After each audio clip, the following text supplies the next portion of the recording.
السلام علیکم ورحمۃ اللہ وبرکاتہ۔ قابل احترام ناظرین، تعویذ اور گنڈوں کے خلاف ہمارا جہاد جاری رہے گا۔ یہاں پہ ایک مولانا صاحب اپنی عملیات اور تعویذ گنڈوں کو بچانے کے لیے ایک من گھڑت روایت کا سہارا لیتے ہیں اور کہتے ہیں کہ ایک صحابی تھے ابو دجانہ، اس نے شکایت کی کہ یا رسول اللہ، میرے گھر میں جنات ہے، جنات کا سایہ ہے۔ تو رسول اللہ صلی اللہ علیہ وسلم نے اس کو تعویذ لکھ کے دی کہ یہ رکھو گھر میں۔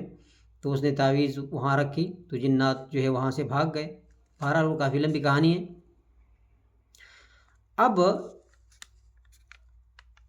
یہ روایت کیا واقعی میں اس طرح ہوا تھا؟ کیا یہ روایت صحیح ہے؟ نہیں، بالکل نہیں۔ یہ ایک من گھڑت روایت ہے، من گھڑت جس نے رسول اللہ صلی اللہ علیہ وسلم پر جھوٹ باندھا۔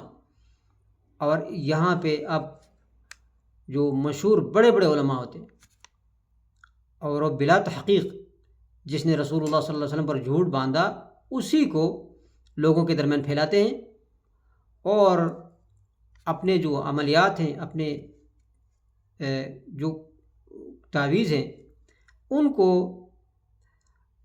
جائز قرار دینے کے لیے ان من گھڑت روایت کا سہارا لیتے ہیں۔ یہ روایت اس نے حوالہ دیا کہ خصائص الکبریٰ میں یہ نقل ہے، اور امام بیہقی نے دلائل النبوہ میں ذکر کیا ہے وغیرہ وغیرہ۔ اور اس نے یہ بھی کہا کہ سیوطی نے بھی اس کو ذکر کیا۔ اب اس کے بارے میں علماء کیا کہتے ہیں، محدثین کیا کہتے ہیں، میں مختصرہ انداز میں آپ کو بتاؤں گا۔ علامہ ابن کثیر رحمہ اللہ بدایہ والنہایہ میں جب اسے نقل کی تو اس نے کہا کہ جو تعویذ جو ابو دجانہ کی طرف منسوب جو تعویذ کا جو ذکر آیا ہے یہ روایت میں، یہ روایت اس کی سند ضعیف ہے اور اس کی طرف التفات نہیں کیا جائے گا۔ وَلَا يُلْتَفَتُ إِلَيْهِ، التفات نہیں کیا جائے گا، نہیں دیکھا جائے گا، یہ غلط ہے۔ اس نے کہہ دیا کہ یہ صحیح نہیں ہے۔ اسی طرح علامہ ذہبی رحمہ اللہ نے سیر اعلام النبلاء میں جب اس کا ذکر کیا تو پھر اس نے فرمایا کہ وحرز ابی دجانہ شیء موضوع، ابو دجانہ کی طرف جو تعویذ منسوب ہے یہ من گھڑت ہے۔ ما ادری من وضعہ، اس نے یہ بھی کہا کہ مجھے پتہ نہیں کس نے یہ وضع کیا، کس نے یہ روایت بنائی۔ اسی طرح سیوطی نے بھی اپنے کتاب اللؤلؤ المصنوعہ فی الاحادیث الموضوعہ، یہ موضوعات جمع کیے اس کتاب میں، اس میں کہا ہے کہ وہذا حدیث موضوع، ذکر کرنے کے بعد کہا کہ یہ حدیث کیا ہے، من گھڑت ہے، جس پر یہ مولانا صاحب وہ حوالہ دے رہے ہیں اور یہ نہیں دیکھتے کہ اس نے اس کے بارے میں کیا کہا ہے۔ اس نے کہا یہ من گھڑت ہے اور اس کی سند منقطع ہے۔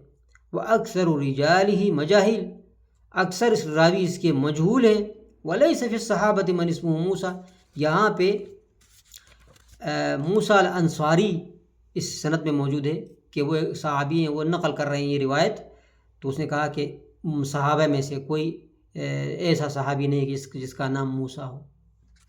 اچھا، علامہ ابن الجوزی نے اس کو موضوع کہا ہے۔ اچھا، علامہ صغانی نے اس کو موضوع کہا ہے، من گھڑت کہا ہے، بات ختم ہو گئی۔ اب لوگوں کو گمراہ کرنے کے لیے اور لوگوں پر جو ہے من گھڑت روایات کے دروازے کھولنے کے لیے اور اپنی عملیات ہے جو تعویذ اور لوگوں کو اور مزید جو ہے نقصان پہنچانے کے لیے یہ کام کیا جاتا ہے اپنے مفاد کے لیے، جو بھی ہے اللہ تعالیٰ ان سے حساب لے گا۔ لیکن یہ رسول اللہ صلی اللہ علیہ وسلم پر مطلقاً جھوٹ ہے، اور ابو دجانہ بڑے صحابی ہیں، اس پر بھی جھوٹ ہے۔ اس نے ایسا کچھ نہیں کہا ہے، نہ اس کو کوئی تعویذ دی گئی، اور رسول اللہ صلی اللہ علیہ وسلم سے بہت سی روایات نقل ہے تعویذ کے خلاف۔ وما علینا الا البلاغ، وصلی اللہم علی نبینا محمد وعلی آلہ وصحبہ وسلم۔